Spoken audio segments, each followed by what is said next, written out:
Assalamualaikum dan salam Sarawak Maju Makmur bersama saya Majidah Hamdan. Fokus berita, Sibu Jaya terus mengalami pembangunan pesat sekaligus mengubah landscape kawasan perbandaran itu. Premier Sarawak Datuk Patinggi Tan Sri Dr. Abang Abdul Rahman Zohari Tun Datuk Abu Apim berkata, perpaduan penduduk berbilang kaum, agama dan latar belakang juga telah menjadi pemangkin kepada keharmonian Sibu Jaya. Kerana Sibu Jaya sudah berubah. Really a very transformed Sibu Jaya. Dan seterusnya landscape pun berubah dengan colourful lights. Ini menunjukkan bahawa Sibu Jaya bukan lagi kawasan yang di dalam pendalaman. Seolah-olah sebagai bandaraya yang cantik sekali. Saya ucap tahniah kepada orang Sibu Jaya kerana dapat diam tinggal dalam keadaan yang begitu harmoni sekali. Beliau berkata demikian semasa Carnival Konsert Sibu Jaya 2023 di Sibu pada malam Sabtu. Datuk Patinggi Tan Sri Abang Zohari menambah, kemajuan yang dapat dilihat di Sibu Jaya jelas menunjukkan kerajaan Sarawak akan terus berusaha membangunkan negeri dalam keadaan aman dan makmur. Terdahulu, Pengerusi Eksekutif Kumpulan M Corp Berhad, Tan Sri Azman Hashim, dan ucapannya berkata Sarawak bertuah kerana di bawah kepimpinan Datuk Patinggi Tan Sri Abang Zohari, ekonomi Sarawak terus berkembang di samping rakyat dari pelbagai agama, budaya dan latar belakang hidup aman dan harmoni termasuk di Sibu. Here in Sibu Jaya, we continue to see growth in population. There are more houses, shops, buildings, and roads. Many sporting events were held, and all these have created more and better business opportunities. At any time, there is always something happening or new happening in Sibu Jaya. Moving forward, I'm confident Sibu Jaya is on the right track, heading towards greater prosperity. Sementara itu, orang ramai yang hadir terhibur dengan penampilan khas Datuk Patinggi Tan Sri Abang Zohari dan juga Tan Sri Azman Hashim. Konsert tersebut turut menampilkan artis terkemuka tanah air termasuk Dayang Nur Faizah, Hafiz Suib, Bob Yusuf, Melissa Francis, Lucy M dan The Family Man.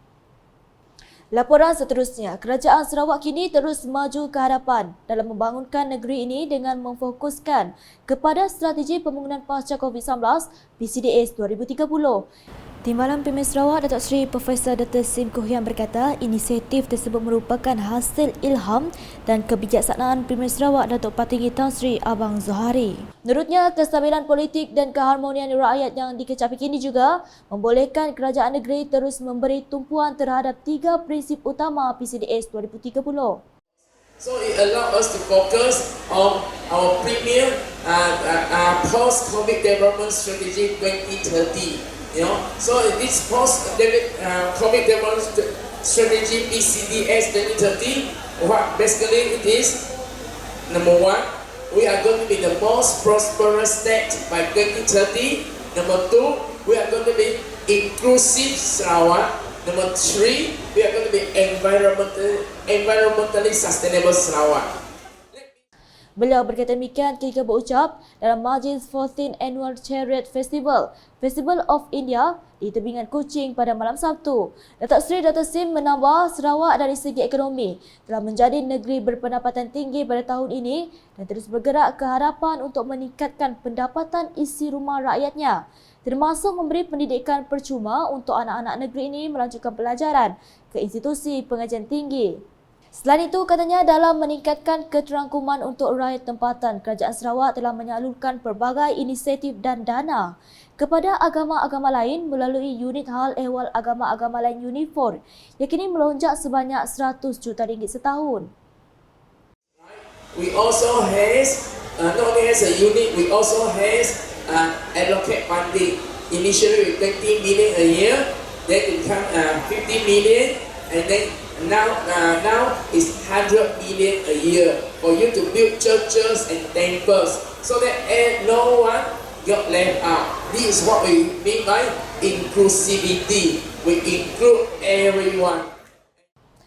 Dimiri pula, pameran kejayaan dan latihan Sarawak Skate Fair 2023 dapat menyumbang kepada memenuhi keperluan pekerjaan seperti yang diminta dalam industri semasa. Menteri Pendidikan, Inovasi dan Pembangunan Bakat Sarawak Datuk Roland Sagawiin berkata masyarakat kini hidup dalam dunia yang mana separuh daripada pekerjaan hari ini tidak wujud 25 tahun yang lalu. Jelasnya institusi pengajian tinggi dengan sendirinya tidak dapat menyediakan pelajar sepenuhnya bagi pekerjaan yang belum wujud. To close the skill gap, higher education institutions will need to work more closely with the industry to produce job skill alignment, combining labor market data with industry input to define the skill likely to be needed for tomorrow's job.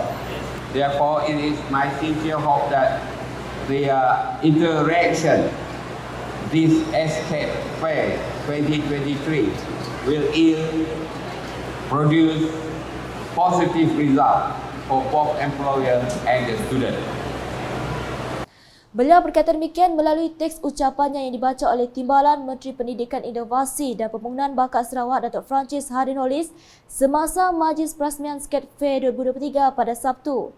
Dan pada itu, Datuk Roland Saga mengucapkan tahniah kepada Kementerian Pendidikan, Inovasi dan Pembangunan Bakat Sarawak MEITD, Tabung Ekonomi Gagasan Anak Sarawak Tegas dan Inisiatif Pertubuhan Keselamatan Sosial Perkeso atas usaha gigih menjayakan karnival tersebut.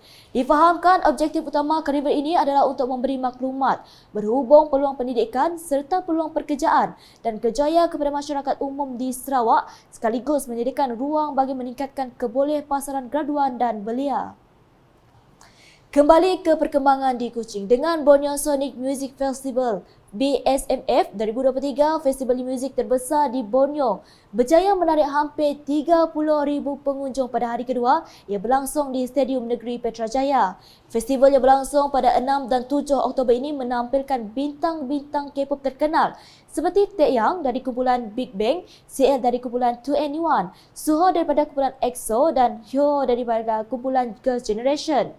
Menariknya, selain artis K-pop, BSMF 2023 turut menampilkan barisan artis antarabangsa dari Australia, Amerika Syarikat dan artis tempatan tanah air termasuk Havana Brown, Fatman Scope, Dola, Ning Baizura dan ramai lagi. Turut hadir menyaksikan festival kali ini ialah Menteri Pelancongan Industri Kreatif dan Seni Persembahan Sarawak, Datuk Seri Abdul Karim Rahman Hamzah serta isteri Datin Sri Zuraini Abdul Jabbar.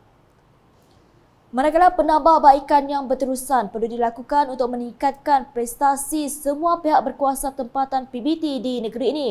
Timbalan Menteri di Jabatan Pimpin Sarawak Integriti dan Ombudsman, Datuk Mursyid Diraja Dr. Juanda Jaya berkata, ini bagi memastikan agensi kerajaan serta penjahat awam dapat bergerak seiring dengan usaha Pimpin Sarawak Datuk Patinggi Tan Sri Dr. Abang Abdul Rahman Zohari dalam merealisasikan visi menjadikan Sarawak negeri maju dan berintegriti menjelang 2030. Beliau turut menyarankan agar penjahat awam perlu lebih aktif, rajin dan kuat untuk sama-sama membantu kerajaan Sarawak memajukan negeri ini. Beliau berkata demikian ketika berucap dalam Majlis Perasmian Mini Karnival Sukan PBT Zon Tengah Sarawak 2023 di Pekan Matu pada Sabtu. Sementara itu, katanya penganjuran program seumpamanya boleh menambah motivasi bukan hanya sekadar bersukan, malah boleh bertukar pandangan melihat bagaimana untuk memajukan kawasan PBT masing-masing. Dalam majlis sama, Ahli Dewan Undangan Negeri Adun Jemuring itu turut mengumumkan sumbangan dana sebanyak RM10,000 kepada Kelab Majlis Daerah Matu Daro MDMD untuk melaksanakan aktiviti pada masa akan datang. Paparan berikutnya, golongan muda terutamanya anak-anak diseru untuk mengamalkan sikap prihatin dan rasional dalam penjagaan ibu atau bapa yang sudah bergelar warga emas. Adun Meradong Datuk Ding Kuong Hing berkata sikap prihatin dan rasional perlu ada dalam penjagaan warga emas kerana mereka sering dikaitkan dengan risiko mengalami pengurangan ketajaman deria seperti deria rasa, penglihatan, pendengaran dan fikiran. Datuk Ding berkata demikian semasa berucap dalam Majlis Perasmian Program Warga Emas 2023 sebenar sambutan Hari Warga Emas Antarabangsa 2023 di Bintangor pada Sabtu. Tambah beliau lagi, banyak data yang menunjukkan bahawa umur tua saja tidak berkait dengan peningkatan perbelanjaan perubatan seseorang.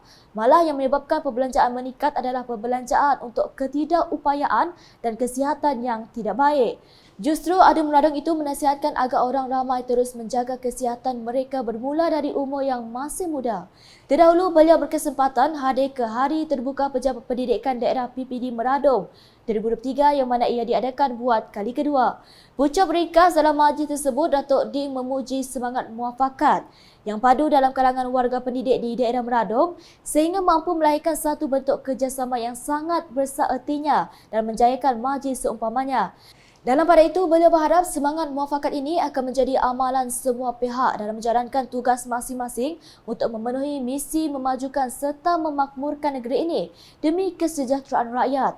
Sementara itu, Datuk Ding turut menyampaikan grant projek kecil luar bandar MRP bernilai RM2,000 sebelum Majlis Hari Terbuka PPD Meradong tahun 2023.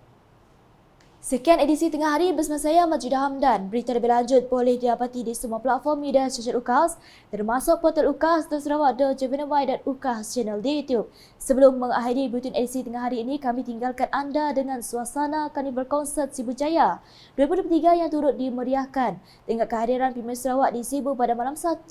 #Salon Informasi Rakyat Salam UKAS.